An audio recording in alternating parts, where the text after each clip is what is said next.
Welcome to the Unlist, guys. So, Acqua di Gio, pour Homme. A lot of you guys don't really need a long exposition on Acqua di Gio, pour Homme, even if you're not someone who's knee-deep in the online fragrance community. And that's because it is the best-selling men's fragrance in modern history. Literally, there are more bottles of Acqua di Gio, pour Homme out there on planet Earth than any other men's fragrance, period. Even though there are fragrances that sell more bottles as of 2023 than Acqua di Gio, like Sauvage, for instance, just the sheer number of bottles sold, the top sales leader, period, is still Acqua di Gio, pour Homme. And it will take a number of years for any of those current bestsellers to eventually catch up on a lead that Acqua di Gio, pour Homme has had since 1996. So 27 years. That's a long time. There have been many fragrances that have come and gone in that time, including some of the things that launched alongside Acqua di Gio, like the rise and fall of Liz Claiborne's Curve for Men. It's now like a bargain basement fragrance that people like to make fun of, right? That was once a respectable designer release. And then, of course, Amen by Thierry Mugler, recently discontinued. Okay, no one saw that coming. So, Acqua di Gio, pour Homme is kind of like the lone survivor of that class, isn't it? It's the one that made it. So, didn't die in a plane crash or anything like that, you know, or get sent to jail for tax evasion. It's still around. It's still making records and touring, even though it might need, you know, a little help getting on stage these days. So, Acqua di Gio, the newest one, which came out this year, 2023, Parfum. This is a sample card, not a full bottle. I own full bottles of all the main entries, save for Essenza, but I will tell you why in a second. And of course, this one I don't have yet, but as you know, I'm not an influencer. I don't get free bottles. Influencer doesn't send me things. I'm not on any PR lists. So until I spend my own cash on a bottle of this, then this sample is what I have to work with. Y'all will have to deal. Before I talk about Parfum, though, let me give you a brief run-up of the brand. Again, not a lot of exposition is needed because you already know what this fragrance smells like. And even if you may not necessarily know what you're smelling is Acqua di Gio, the fragrance is so prolific that I could spray it in the air and you would go, hey, I've smelled that on my brother, on my uncle, you know, on a past lover, somebody. You know the fragrance. Even if you don't realize you know it, okay? So, Acqua di Gio came out in 1996, and it was a men's take on Acqua di Gio. See, that's another thing. People don't even realize there was a women's Acqua di Gio because the men's version became so dominant, it basically erased the existence of the women's version. But the women's version was actually a very melony sort of aquatic scent. It was running up against stuff like Calyx by Prescriptives, okay, and New West for her, all right? It was that sort of classification. Tommy Girls, another one, you know, Eternity, women's version, Escape, women's version. Those were all the competitors for the original Acqua di Gio, which itself was a flanker to Gio, which is a fragrance that nobody remembers. But the original thing that started this whole shebang was Giorgio Armani Gio from 1992, which was a floral, semi-oriental style fragrance, okay, orange blossom and spices and whatever. So Acqua di Gio was the aquatic take on that, and then Acqua di Gio pour Homme was the men's version of that. Alberto Morillas was brought in because he had worked on the women's version with a Nick Minardo, except now he's paired up with Jacques Cavalier-Belletrade because Jacques was so successful with L'Odyssée pour Homme 2 years earlier.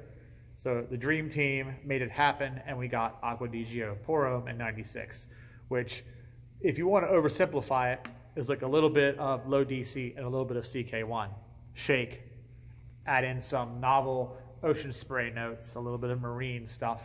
And bear in mind that a lot of aquatics in 96 weren't messing with marine notes. They were aquatic, yes, but they were freshwater aquatic. They had a lot of soapy notes, a lot of dryer sheets, a lot of galaxolide, okay? juniper berry, stuff like 360 by Perry Ellis, stuff like Cool Water, stuff like Wings by Giorgio, Nautica, okay? These fragrances were not messing with salty notes. They were going for the freshwater stuff. You had some weird things out there like Mario Valentino Ocean Rain, the last Renitska fragrance, or stuff like Rolfa by Creed, you know, an unsung Pierre Bourdon composition, but overall these were not making waves in the mainstream. So Acqua di Gio Pour Homme comes out and it kind of redefines the genre for the next foreseeable like decade or so. To the point where by 2002, you saw Ralph Lauren come out with Polo Blue.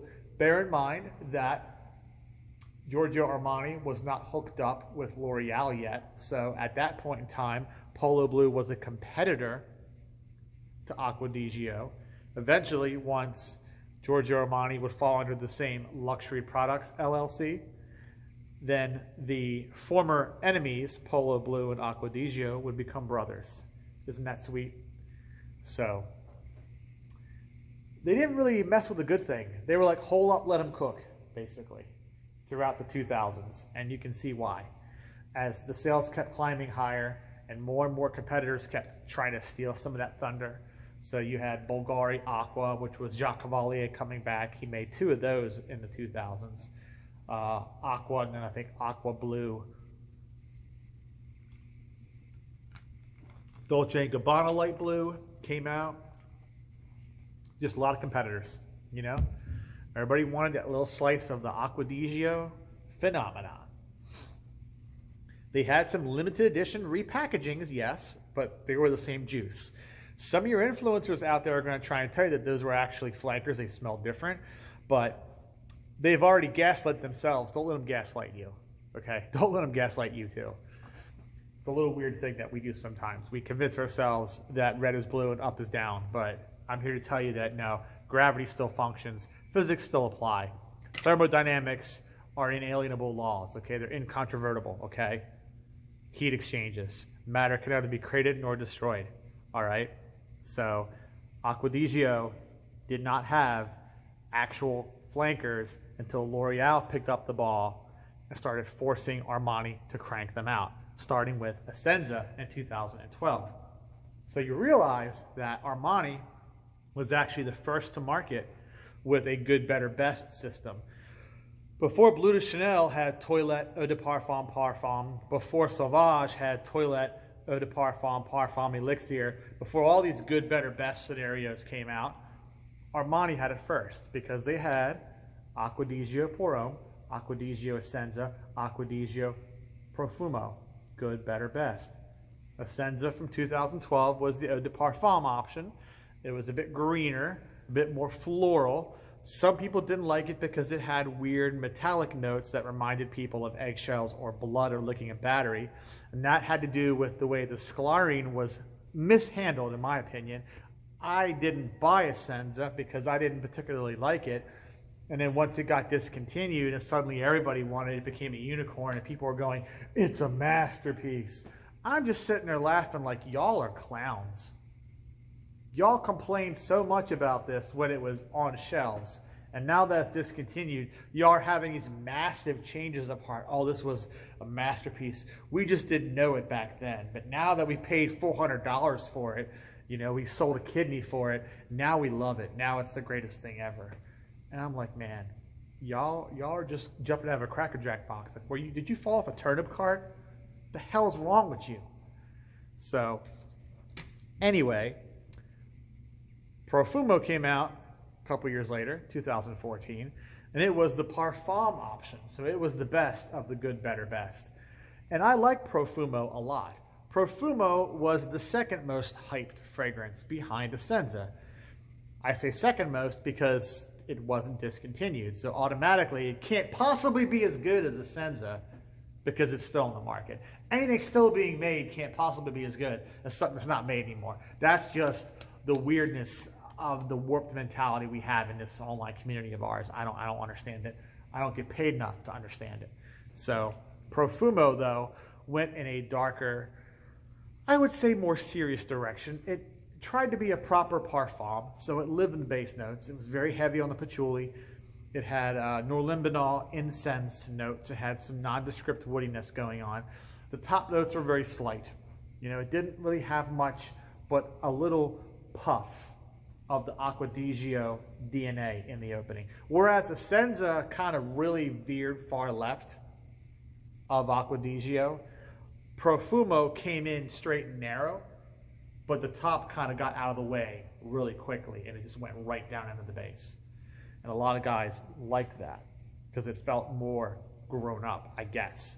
Not that Acqua di Gio, the original, is immature, because being 20 years old at that point, you know, or almost 20 years old, doesn't make it a very young fragrance. I don't know a lot of young guys that run out and buy 20-year-old fragrances unless they're into older fragrances. Most people want the newest thing because they need to be trending on Instagram or TikTok, right? They got to have the newest thing because it's all about drip and all about hype.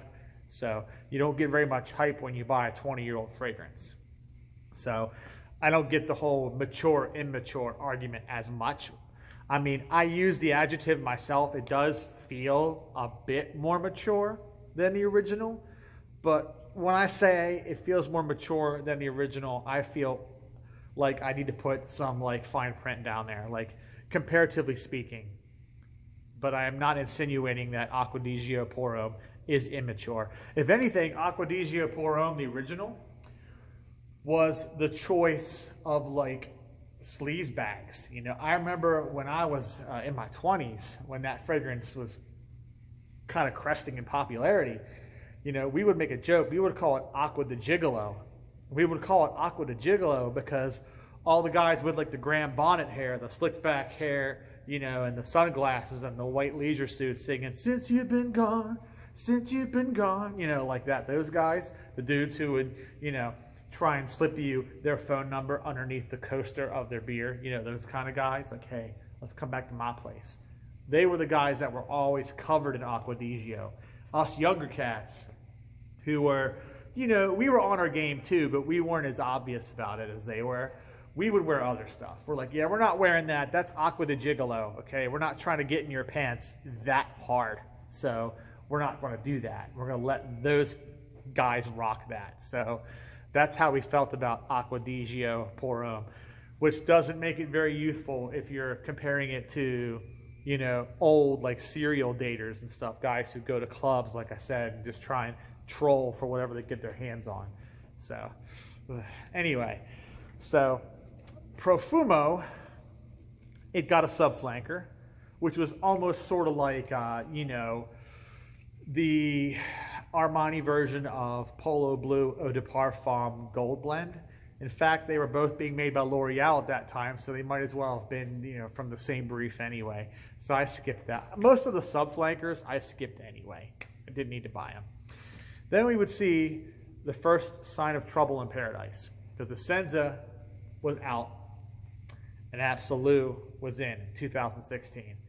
And Absolu was like, okay, let's take Acqua di Gio in an Invictus direction, because Invictus is selling lots of bottles, and we're L'Oreal, and we want to sell lots of bottles too. So how are we going to sell lots of bottles? We can't let Puig have all the fun. We got to have some of the fun too. So let's do Acqua di Gio Invictus, and we'll just call it Absolu. And it gets your alpha maltol, it gets your grapefruit notes, it's the sweet fruitiness, there's juniper in it. Juniper berry though, not regular juniper, not the herbal kind, but juniper berry, a little bit rounder, okay? Then you've got some spices, you've got some benzoin, some vanilla. It's not aquatic at all, and it's really bizarre, you know? It was, they wanted so bad to have that clubber style of fragrance that they lost the plot.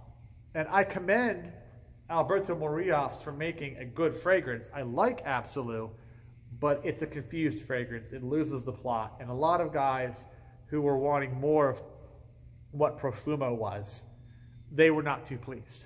And I understand why they weren't pleased. That got a subflanker too called Absolu Instinct, and that was kind of like a woody trash fire, like a belt sander on a piece of plywood.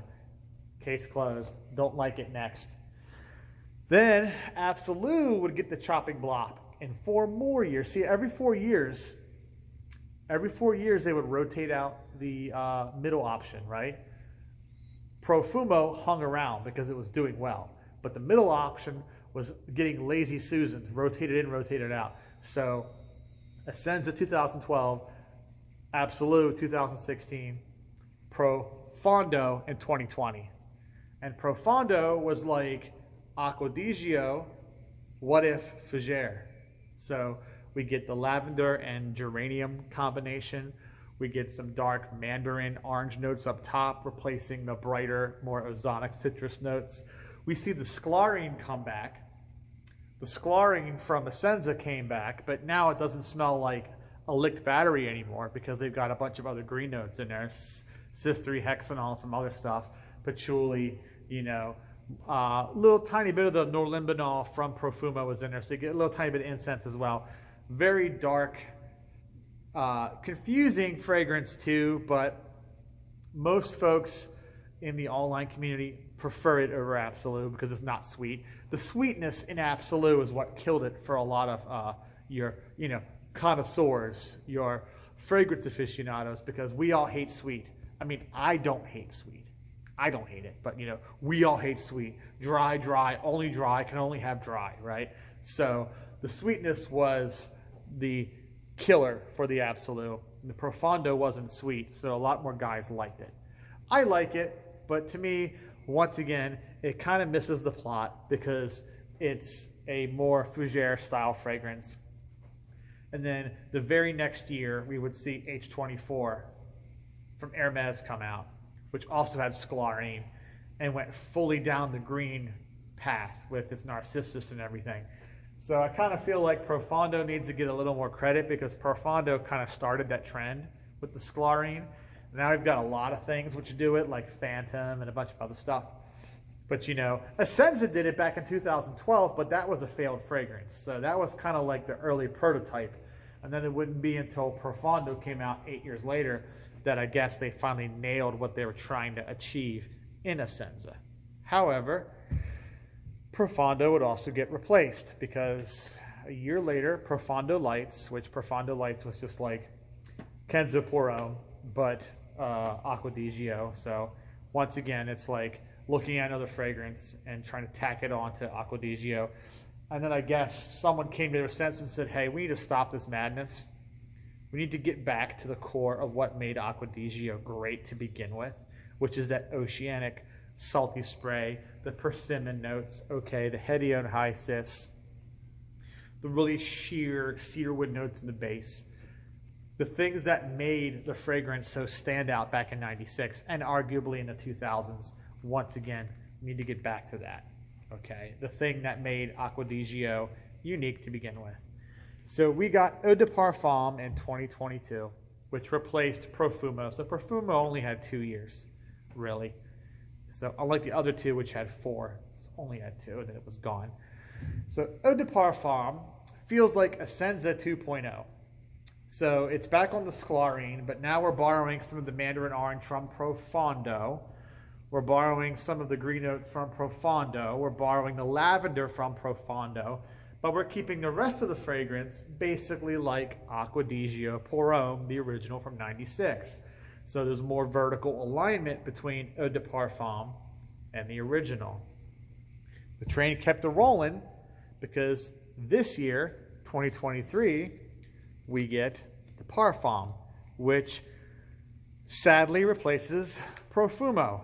Profumo was a classic, a modern classic, was a fan favorite in the online fragrance community, but I felt like L'Oreal or Armani or whoever makes these decisions, they needed this vertical alignment to go 100% top to bottom, which means there's no room in their new world, their new vision of Acqua di Gio. There's no room in that world for Profumo. Has to go.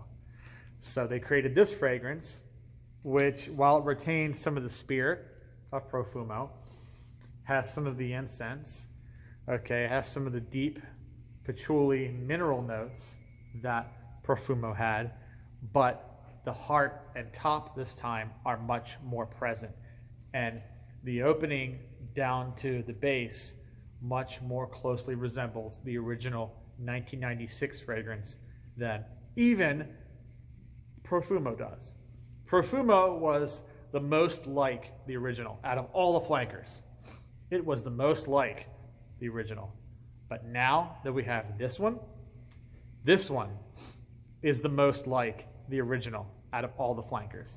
Even Eau de Parfum, with its little bit of lavender, it's a little bit of sclarine, it's a little bit of other things, it's still a bit of a variation. But when you look at the vertical alignment, that's how the vertical alignment usually breaks down for the competitors as well. Bleu de Chanel, the Eau de Parfum is sweeter. The Parfum is more like the original. Sauvage, Eau de Parfum is sweeter. In this case, the Parfum is not more like the original, but it's kind of hard to be more like the original when the original is chemical waste, right? Got a point there. So, why? Eau de Toilette, the Eau de Parfum is kind of in its own little world, and the Parfum is a much heavier, darker version of the Eau de Toilette. Not sweet like the middle option. So the middle option has become, within the last 10 years or so, since this became a trend, all the men's designers are doing a similar thing now. That middle option is always a bit sweeter, a bit more to the left.